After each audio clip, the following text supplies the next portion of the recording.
Hey, it's James Lynch. A bit of news that broke yesterday was that PFL featherweight champion Movlid Khaybulaev has been suspended for 1 year by USADA after testing positive for EPO. Suspension runs through August 2026. This courtesy of Damon Martin. And this blew up yesterday because obviously the big story here is the fact that Movlid is a teammate of Khabib Nurmagomedov. So there's been some allegations against that team before. I'm going to go through some of the accusations with that team because I think some of this is not right. But you look at the responses to this. A lot of people were talking about this, suspension, some of the fighters as well. So we're going to go through some of the responses, but I wanted to point out first that, PFL's had an issue with this before where they've had fighters taking performance enhancing drugs. He's not the only one. This has happened over the last little bit. And, it really sucks for some of the fighters because there's a lot of money involved. You look at some of the names that he beat, like Jeremy Kennedy as an example, like beat him in a split decision. If he ends up testing positive, that changes things for Kennedy. Jesus Pinedo, another guy who was affected by this. You go back to Brendan Loughnane back in 2021. How long had he been using until he hadn't been caught? A lot of fighters have come out now and are really concerned about this. So this is not just like, some random fighter. This is a guy who won a lot of money in PFL. So a lot of people upset by this. Let's go read some of the replies here. Of course, a lot of people talking about Team Khabib as a whole.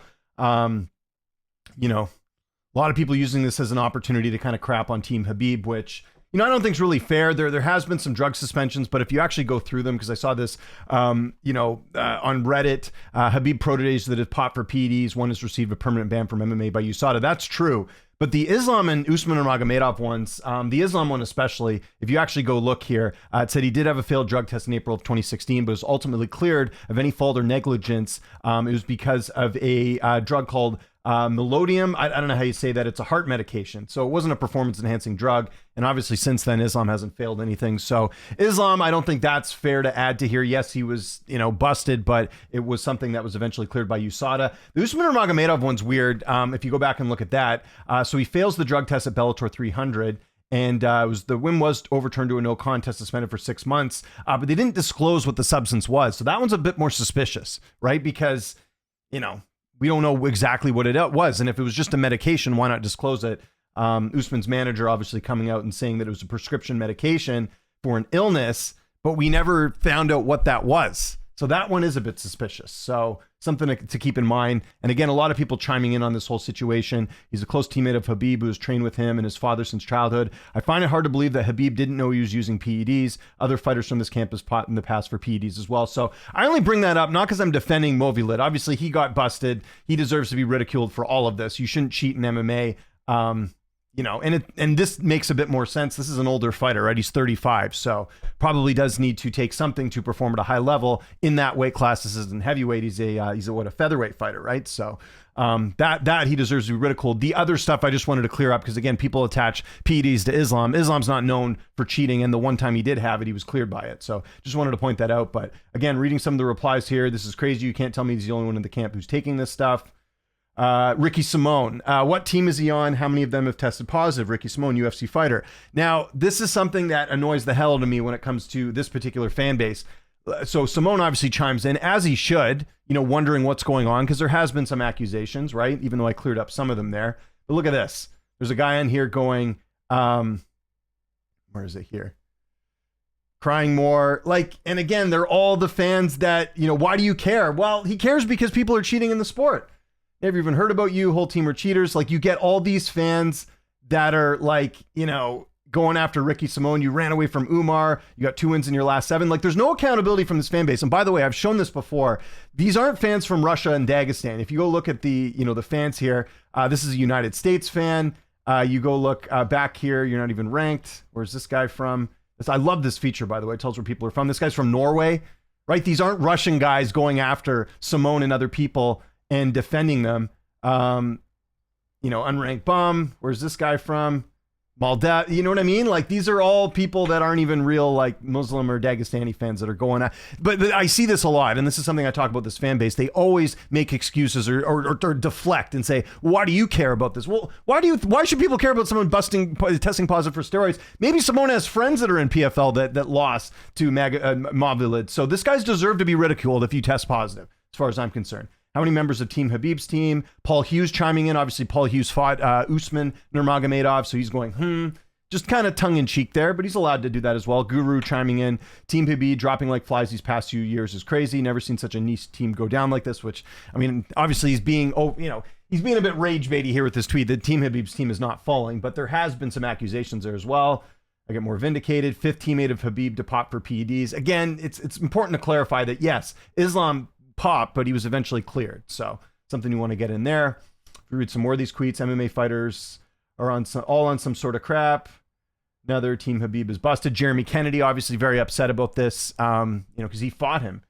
Front row Brian chiming in. EPO is nearly impossible to test positive for. They have to see you injecting it. If these people were actually tested, they'd be exposed. Their fights are boring. They can't draw time, and they're using PEDs. Why do they hell have contracts? So again, don't agree with that, but this is what people are saying. There's someone else who had like a spreadsheet, and then they were like saying that here's Vampire Legs records. Yeah, again, they didn't all pop for EPO, just to be clear.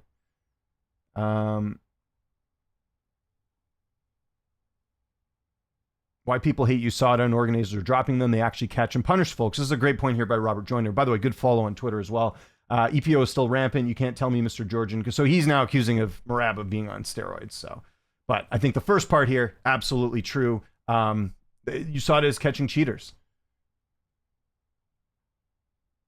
But no, there was someone, I don't know if I'll be able to find the comment here, but there was someone in here like comparing like, well, if you do the overall amount of fighters, there's more Americans who test positive for steroids. And it's like, no one's debating that. It's just like, you have to take responsibility for, a guy testing positive. This denial is just insane to me. So yeah, you can just see here a lot of people, accusing Team Khabib. Obviously, Khabib and Islam have not made a statement on this. It is their teammate.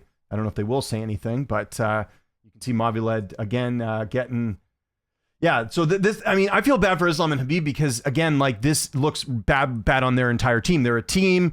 People are now accusing them of saying that they knew what happened. Again, no one can actually prove that unless you have video cameras in their gym. But Korean John saying, "Is this what they meant when they sent him 2 and 3 years to Dagestan and forget?" So people are upset with this, and they should be. We should be calling out cheaters. It's just interesting to me that, a lot of their fans will go and, deflect and say, well, what about these American fighters? What about, it's like, just own it. Own that he got busted, right? A lot of people, if you look at the majority of the fans here, they are siding with the fact that this should be ridiculed, right? And then if you look in here a little bit lower, by the way, this guy's career is probably over, right? He's going to be out for a year. I guess he could fight overseas, but he's 35 already. I don't know how much, he'll be, and it's actually crazy. He only got a year, to be honest, because you think of like, you can't return that $1 million. He earned $1 million for cheating. Essentially. It's not like he's going to give that money back. I think the suspension should be harsher for a PFL tournament, especially because of how much money was involved. That should be looked into more. So yeah, again, a lot of fans just, enjoying this, but I want to point out to everyone that it's not exactly the entire team, right? Kind of look at that there, but yeah, there'll be some people that cover this. I saw Fight Society doing a great video on this topic as well, but there'll be a lot of people who won't for obvious reasons because it goes against their fan base. So find that very interesting. So anyways, yeah, there you have it. Movlid Khaybulaev has been suspended for 1 year by USADA. By the way, I don't think that, yeah, I guess PFL did make a statement, but anyways, we're pretty much done here talking. So yeah, just your thoughts on this, the suspension. What do you think the suspension should be? Should it be what it is now? Should it be longer? What do you think of Brendan Loughnane and Jeremy Kennedy and these guys that actually lost to Movlid? Yeah, just let me know your thoughts in the comment. Follow me on Twitter, TikTok, Instagram, @Lynch on Sports. My name is James Lynch. Happy holidays, and I'll talk to you guys soon.